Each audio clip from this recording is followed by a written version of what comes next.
Welcome to ABN and PRR College online classes. Myself Prasad, Department of Computer Science, and this is for final BSc Computer Science students, fifth semester software engineering paper, right? So fifth semester lo computer science students ki software engineering paper, computer science fifth B anamata. Okay nani? And this is our 23rd lecture, and all of you regularly watch our videos in our YouTube channel ABN and PRR College online classes Kovur. Okay, so మన software engineering సంబంధించి videos అన్నీ కూడా ABN and PRR college online classes Kovvur అనే YouTube ఛానల్లో మనకి computer science 5B అని చెప్పేసి playlist ఉంటుంది. ఓకే, సో దాంట్లో మన సాఫ్ట్వేర్ ఇంజనీరింగ్ సంబంధించి కాన్సెప్ట్స్ అన్నీ కూడా వాటిలో ఉన్నాయి. సో రెగ్యులర్గా వాచ్ చేస్తుండండి. అండ్ అందరికీ కూడా వాట్సాప్ గ్రూప్కి సెకండ్ యూనిట్ కూడా మెటీరియల్ సెండ్ చేస్తానండి. ఓకే, మెటీరియల్ సెండ్ చేసేస్తాను. సో వాటిని డౌన్లోడ్ చేసుకోండి. If it is possible xerox తీపిచ్చేసుకుని క్లాసెస్ వినేటప్పుడు పక్కన పెట్టుకుని చూస్తూ ఉండండి. Okay, right. Okay, and coming to the today session. In the last session we have discussed about the requirement engineering process. Okay, when going to this requirement concept, the most important concept when we are going to implement the software. Okay, before going to develop that software, the first process is we have to gather the requirements from the customers.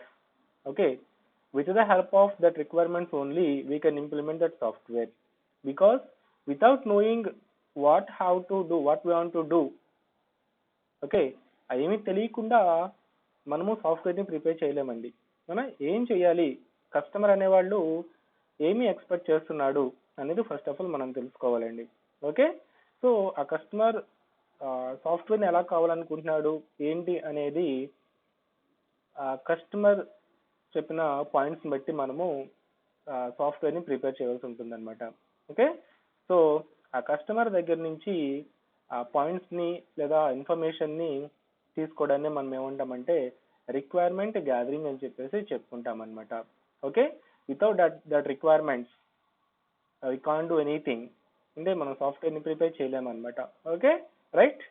So ఆ requirement engineering అంటే ఏంటి అనేది definition మనం previous క్లాస్లో చూసాము. And what is the process in the requirement. Okay, when going to this requirement phase, ఎస్డిఎల్సిలో requirement gathering అనేది one of the phase అండి, వన్ ఆఫ్ ది టాస్క్ అనమాట. ఓకే, సో ఆ రిక్వైర్మెంట్ ఇంజనీరింగ్ టాస్క్లో process అనేది ఏ విధంగా ఉంటుంది.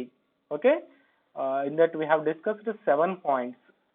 సో లాస్ట్ క్లాస్లో ఆ రిక్వైర్మెంట్ ఇంజనీరింగ్ ప్రాసెస్ అనే కాన్సెప్ట్ గురించి డిస్కస్ చేసుకున్నాము. దాంట్లో 7 పాయింట్స్ ఉంటాయి. రిక్వైర్మెంట్ మేనేజ్మెంట్ అని, ఓకే, అండ్ టెస్టింగ్ అని, ఓకేనా, ఎలిసిటేషన్ అని చెప్పేసి, ఇన్సెప్షన్ అని, ఇలా డిఫరెంట్ టైప్స్ ఆఫ్ పాయింట్స్ ఉన్నాయండి. ఓకే, 7 స్టెప్స్ని బట్టి మనము ఆ రిక్వైర్మెంట్ ప్రాసెస్ ఎలా చేస్తాం ఏంటి అనేది తెలుసుకున్నాం అనమాట. Okay, and coming to the today's session, requirement types అండి. Okay, what are the different types of requirements. So మనకి ఆ రిక్వైర్మెంట్స్ని మన సాఫ్ట్వేర్ని లేదా సిస్టమ్ని బేస్ చేసుకుని మనం డిఫరెంట్ టైప్స్ కింద డివిజన్ చేసుకోవచ్చు అనమాట అండి. ఓకేనా, సో దాంట్లో ఫస్ట్ టైప్ ఏంటంటే user requirements, right. First one is user requirements. అంటే the requirements are prepared for users. Okay, అంటే కస్టమర్స్ ఎవరైతే సాఫ్ట్వేర్ని ప్రిపేర్ చేయాలనుకుంటున్నారో వాళ్ళ కోసం ప్రిపేర్ చేయబడిన డాక్యుమెంటేషన్ అనమాట అండి. ఓకేనా, see here it's a collection of statements in natural language. So ఇక్కడ మనకి డేటా అనేది స్టేట్మెంట్స్ రూపంలో ప్రిపేర్ చేసుకుంటాము, and that might be in natural language. Okay, అది న్యాచురల్ లాంగ్వేజ్లో ఉంటుందండి, అంటే not in programming language. just user understandable language, just like an English. Okay, one simple word, English. So English language లో statements ని prepare చేస్తారంట. Plus description of the services the system provides. ఆ system provide చేసే services ఏంటి, ఓకేనా, and it's operational constraints. అంటే simple గా requirements అనేవి తీసుకున్నప్పుడు లేదా వాటిని అనలైజ్ చేసుకుని ఒక సిస్టమ్ ఈ సర్వీసెస్ ని ప్రొవైడ్ చేస్తుంది. ఓకే, ఈ విధమైన ఆపరేషనల్ కన్స్ట్రైంట్స్ అనేవి, ఈ విధంగా ఆపరేషన్స్ అనేవి వీటిలో ఉంటాయి. ఓకే, ఈ సర్వీసెస్ ఈ టాస్క్ ని పెర్ఫామ్ చేస్తుంది అని చెప్పేసి న్యాచురల్ లాంగ్వేజ్ లో స్టేట్మెంట్స్ ని ప్రిపేర్ చేస్తామంటండి. వాటిని మనం ఏమంటామంటే యూజర్ రిక్వైర్మెంట్స్ అని చెప్పి కాల్ చేసుకుంటాము. And it is return for customers. Here return for customers అనమాట. సో కస్టమర్స్ కోసం మనం ఇక్కడ ప్రిపేర్ చేయబడిన స్టేట్మెంట్స్ అనమాట. Right? Okay, and coming to the second type, system requirements, right? It is structured document. See here, ఇక్కడ document అనేది ఒక structured, okay, ఒక స్ట్రక్చర్ రూపంలో ఫామ్ చేయబడుతుంది అంటే ఒక డీటెయిల్డ్, ఓకేనా, structured document that gives the detailed description of the system services. ఓకేనా, సిస్టమ్ సర్వీసెస్ గురించి ఒక స్ట్రక్చర్డ్ రూపంలో డిఫైన్ చేస్తామంటండి. ఓకేనా, ఆ రిక్వైర్మెంట్స్ ఏమంటామంటే సిస్టమ్ రిక్వైర్మెంట్స్ అని చెప్పేసి కాల్ చేసుకుంటాం అనమాట. And it is return as a contract between client and contractor. ఓకేనా, సో ఒక క్లయింట్ కి కాంట్రాక్టర్ కి, ఓకేనా, అంటే ఎవరైతే అక్కడ మేనేజర్ లెవెల్లో ఉంటారో వాళ్ళకనమాట అండి. అంటే సిస్టమ్ సర్వీసెస్ ని ఒక డాక్యుమెంట్, ఒక స్ట్రక్చర్ డాక్యుమెంట్ రూపంలో మనం అక్కడ ప్రిపేర్ చేస్తామన్నమాట. అటువంటి రిక్వైర్మెంట్స్ ఏమంటామంటే సిస్టమ్ రిక్వైర్మెంట్స్ అని చెప్పేసి కాల్ చేసుకుంటామండి. ఓకే, సో సిస్టమ్ సర్వీసెస్ అన్నమాట ఇవన్నీ కూడా. నెక్స్ట్ సాఫ్ట్వేర్ స్పెసిఫికేషన్ అండి. నెక్స్ట్ వన్ ఏమంటున్నాము, సాఫ్ట్వేర్ స్పెసిఫికేషన్స్ అన్నమాట. సో మనకి ఈ సాఫ్ట్వేర్ స్పెసిఫికేషన్స్ అనేసరికి చూడండి, it is a detailed software description that can serve as a basis for design or implementation. వీటిలో ఉండే రిక్వైర్మెంట్స్ అంతా కూడా సాఫ్ట్వేర్ సంబంధించి డీటెయిల్డ్ డిస్క్రిప్షన్ ఉంటుందండి. నథింగ్ బట్ ఎస్ఆర్ఎస్ డాక్యుమెంట్ అని చెప్తున్నాం కదా, ఓకేనా, ఎస్ఆర్ఎస్ డాక్యుమెంట్ ప్రిపేర్ చేస్తాం దీంట్లో, that is the most important అంటున్నాం. సో ఆ డాక్యుమెంట్ అనమాట అండి. Okay, that serve as a basis for design or implementation. Okay, ఆ సాఫ్ట్వేర్ ని ఇంప్లిమెంట్ చేయడానికి ఈ డాక్యుమెంట్ అనేది ఉపయోగపడుతుంది అనమాట అండి. అంటే ఇక్కడ డిఫైన్ చేసిన రిక్వైర్మెంట్స్ అనేవి అంటే ఇక్కడ మనం డిఫైన్ చేసిన రిక్వైర్మెంట్స్ ని ఎస్ఆర్ఎస్ అని చెప్పి కాల్ చేసుకుంటాం అనమాట. అది దేనికి ఉపయోగపడుతుందంటే మన ఇంప్లిమెంటేషన్ చేయడానికి, సాఫ్ట్వేర్ ఇంప్లిమెంట్ చేయడానికి కావాల్సిన డాక్యుమెంటేషన్ అంతా కూడా దీంట్లో ఉంటుందన్నమాట. Typically it is return for software developers. ఇది యాక్చువల్లీ ఎవరి కోసం ప్రిపేర్ చేయబడింది, సాఫ్ట్వేర్ డెవలపర్స్ కోసం అండి. అంటే మనం ప్రిపేర్ చేసిన ఎస్ఆర్ఎస్ డాక్యుమెంట్ ని తీసుకుని సమ్ ప్రోగ్రామింగ్ లాంగ్వేజ్ ఉపయోగించుకుని అక్కడ సాఫ్ట్వేర్ డెవలప్మెంట్ టీమ్ ఏం చేస్తుందంటే సాఫ్ట్వేర్స్ ని ప్రిపేర్ చేస్తుందండి. ఓకేనా, అంటే ఇక్కడ యూజర్ రిక్వైర్మెంట్స్ అనేసరికి యూజర్ కి చెప్పడం అనమాట సిస్టమ్ ఎలా ఉంటుంది ఏంటి అనేది.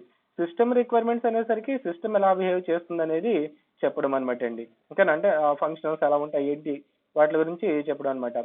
సాఫ్ట్వేర్ స్పెసిఫికేషన్ అనేసరికి ఆ రిక్వైర్మెంట్స్ అన్నిటిని అనాలిసిస్ ప్రాసెస్ అంతా చేసి ఒక డాక్యుమెంట్ అనేది ప్రిపేర్ చేస్తామన్నమాట. అది దేనికి ఉపయోగపడుతుంది అంటే ఫర్దర్ గా సాఫ్ట్వేర్ డెవలప్మెంట్ టీమ్ ఆ ఇంప్లిమెంటేషన్ ప్రాసెస్ చేయడానికి ఉపయోగపడుతుందండి. ఓకేనా, సో ఇలా మనకి user requirements, system requirements, software specification requirements. Okay, and these 3 types. So ఈ 3 టైప్స్ తో పాటు మనకి functional and non functional requirements అని చెప్పేసి ఇంకొక 2 టైప్స్ కింద మనము డివిజన్ చేసుకోవచ్చు అనమాట అండి. ఓకేనా, functional and non functional requirements అనమాట. Okay, coming to the functional requirements అంటే ఇది ఎంటైర్లీ ఆపరేషనల్ సంబంధించింది అనమాట.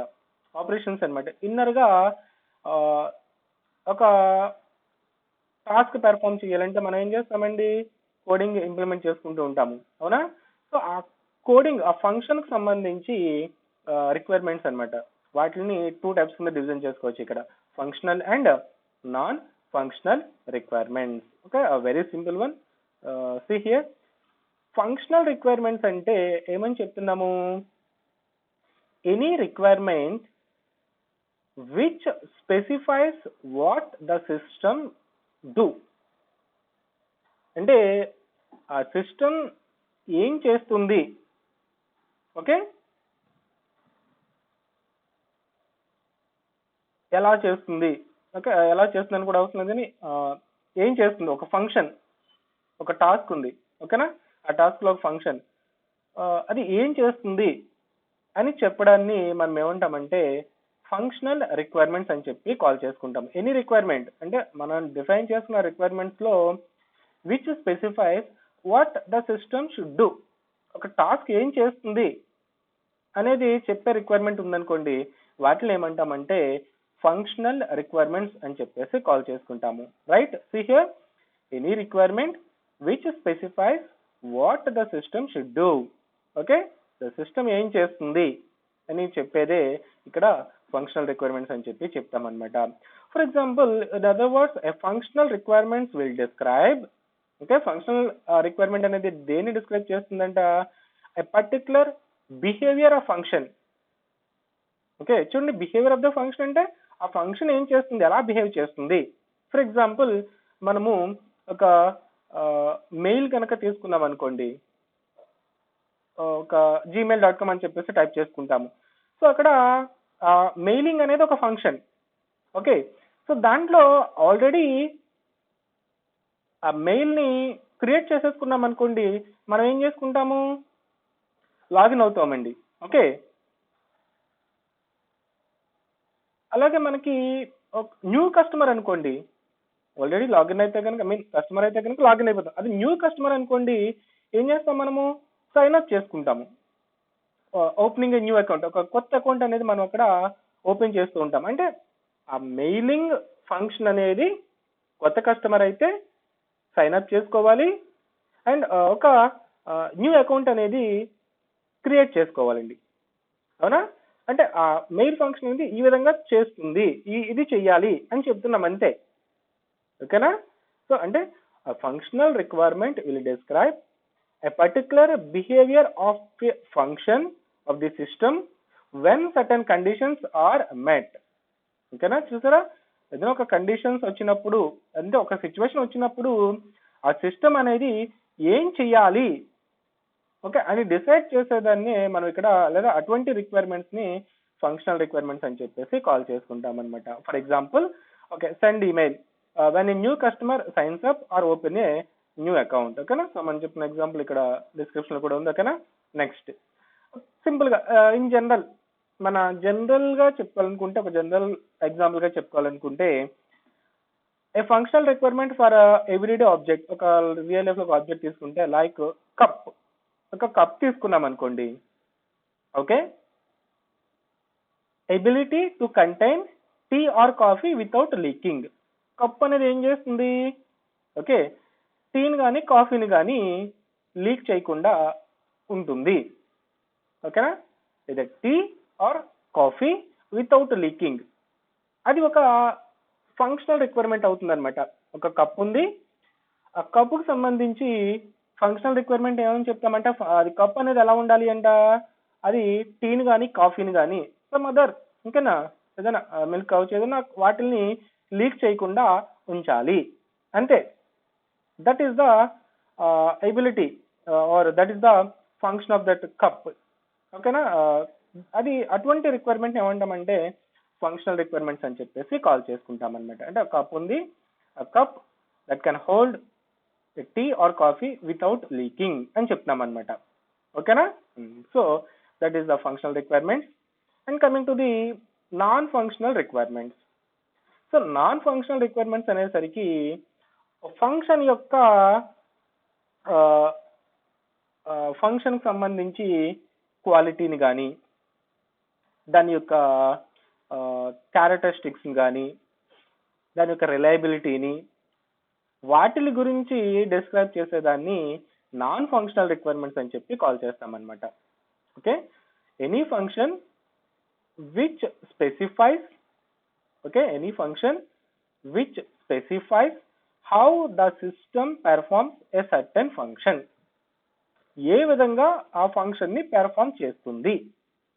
ఓకే, పైనేమో ఏం చేస్తుందని చెప్తున్నామండి, అటువంటి రిక్వైర్మెంట్స్ ని ఫంక్షనల్ రిక్వైర్మెంట్స్ అంటున్నాము.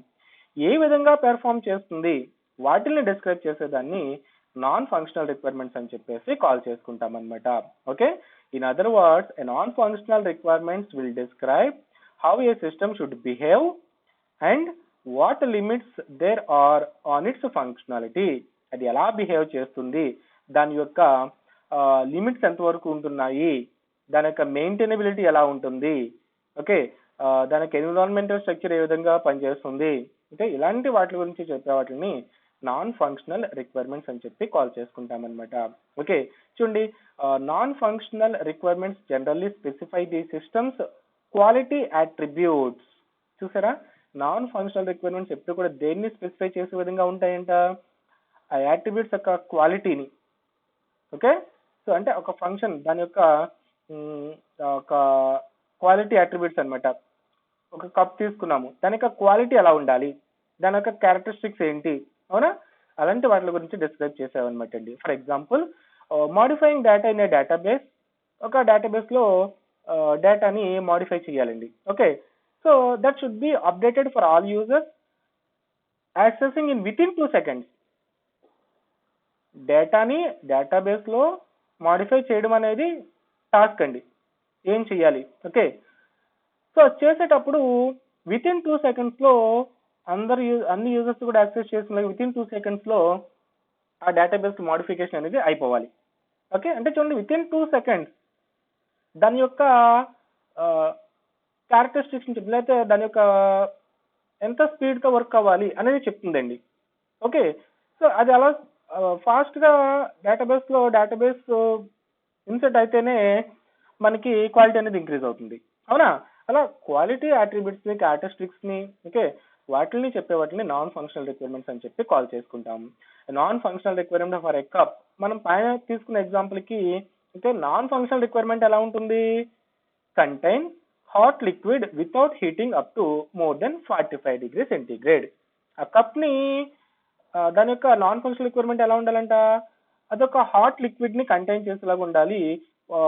45 degrees కన్నా సెంటీగ్రేడ్ కన్నా ఎక్కువ వెళ్ళినా కానీ ఆ కప్ అనేది పాడవకుండా, ఓకేనా, ఎక్కువ వేడిగా ఉన్నా కానీ దాన్ని హోల్డ్ చేసే విధంగా ఉండాలి, లీక్ అవ్వకుండా, ఓకేనా.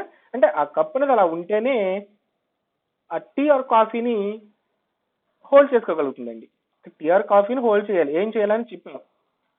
హోల్డ్ చేయడానికి కప్ అనేది ఎలా ఉండాలంటే అండి, లీక్ అవ్వకుండా హీట్ ని తట్టుకునే విధంగా ఉండాలి. ఓకే, అంటే మనం ఈ కప్ ని ప్రిపేర్ చేసేటప్పుడు ఎలా ప్రిపేర్ చేసి, అంటే కప్ అనే ఫంక్షన్ ప్రిపేర్ చేసేటప్పుడు సో మెటీరియల్ అనేది ఏదో ఆ హీట్ ని తట్టుకునే విధంగా ఎక్కడ హోల్స్ లేకుండా ఆ కప్ ని ప్రిపేర్ చేయాలి.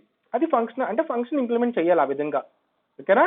ఫంక్షన్ ఏమో కప్ అనమాట, దాన్ని ఇంప్లిమెంటేషన్ ఎలా చేస్తున్నాము, వేడిని తట్టుకునే విధంగా లీక్ అవ్వకుండా ఉండేలాగా ప్రిపేర్ చేయాలని చెప్తున్నాము. అంటే వాట్ ద ఫంక్షన్ అనేది చెప్పేదేమో ఫంక్షనల్ రిక్వైర్మెంట్స్ అంటున్నాము, how the function should behave అనేది చెప్పేదాన్ని నాన్ ఫంక్షనల్ రిక్వైర్మెంట్స్ అని చెప్పి చెప్తున్నాం అనమాట. Okay, so non functional requirements అనేవి ఏంటి అంటే పెర్ఫార్మెన్స్ ని చెప్పేది. ఓకే, అంటే రెస్పాన్స్ టైం ఎంత త్వరగా రెస్పాండ్ అవుతుంది ఫంక్షన్ అనేది, అవునా, అంటే మనం ఇంప్లిమెంట్ చేస్తున్న దాన్ని బట్టి ఉంటుంది అనమాట ఏ విధంగా రెస్పాండ్ అవుతుంది అనేది. ఫంక్షన్ కెపాసిటీ ఏంటి, అవైలబిలిటీ, ఓకే, అండ్ రిలయబిలిటీ, ఎంత కన్వీనియంట్ గా మనకి ఆ ఫంక్షన్ అనేది వర్క్ అవుతుంది, రికవరబిలిటీ, ఏదైనా ప్రాబ్లమ్స్ వస్తే కనుక దాన్ని ఎంత త్వరగా రికవరీ చేస్తాము, లేదా డేటాబేస్ డేటా రికవరబిలిటీ ఎలా ఉంటుంది, మెయింటైనబిలిటీ, ఆ ఫంక్షన్ ఏ విధంగా మెయింటైన్ చేసుకోవచ్చు, ఓకేనా, సర్వీసబిలిటీ, అది ఎలా ఏ విధంగా సర్వీసెస్ ని ప్రొవైడ్ చేస్తుంది, ఆ ఫంక్షన్ యొక్క సెక్యూరిటీ ఏంటి, ఏ విధంగా దాన్ని మేనేజ్ చేసుకోవచ్చు, ఓకే, ఎన్విరాన్మెంటల్, ఓకేనా, ఎంతవరకు ఆ ఎన్విరాన్మెంటల్ సపోర్ట్ అనేది ఆ ఫంక్షన్ కు ఉంటుంది, ఓకేనా, అండ్ డేటా ఇంటిగ్రిటీ, ఓకేనా, డేటా సమగ్రత అనేది ఎంతవరకు ఉంటుంది, దాని యొక్క యూజబిలిటీ ఏ విధంగా ఉంటుంది, అవునా. ఇలాంటి వాటి గురించి చెప్పే వాటిని ఏమంటామంటే నాన్ ఫంక్షనల్ రిక్వైర్మెంట్స్. అంటే నాన్ ఫంక్షనల్ రిక్వైర్మెంట్స్ యొక్క గోల్ అంతా కూడా వేటి మీద ఉంటుంది అంటే కెపాసిటీ, దాని capacity, availability, reliability, recoverability, maintainability, ఇవన్నీ కూడా ఏంటంటే సాఫ్ట్వేర్ యొక్క క్యారెక్టరిస్టిక్స్ అండి. ఓకేనా? క్వాలిటీని చెప్పేవి లేదా క్యారెక్టరిస్టిక్స్ ని డిఫైన్ చేసేవి అనమాట. సో అటువంటి వాటి గురించి చెప్పే రిక్వైర్మెంట్స్ ని నాన్ ఫంక్షనల్ రిక్వైర్మెంట్స్ అని చెప్పి కాల్ చేసుకుంటాం అనమాట అండి. ఓకేనా? సో ఓవరాల్ గా types of requirements important for short answers. Okay, overall గా 5 టైప్స్ గురించి మనకి డిస్కస్ చేసుకున్నాము. User requirements, system requirements, software specification requirements, functional requirements and non functional requirements. Okay students, most important for 5 marks. So జాగ్రత్తగా వినండి lecture అంతా కూడాను. Okay, so ఏమైనా doubts ఉంటే కనుక వాట్సాప్ నెంబర్కి కాల్ చేసి అడగండి. I will explain the doubts. Okay, and thank you. Have a nice day.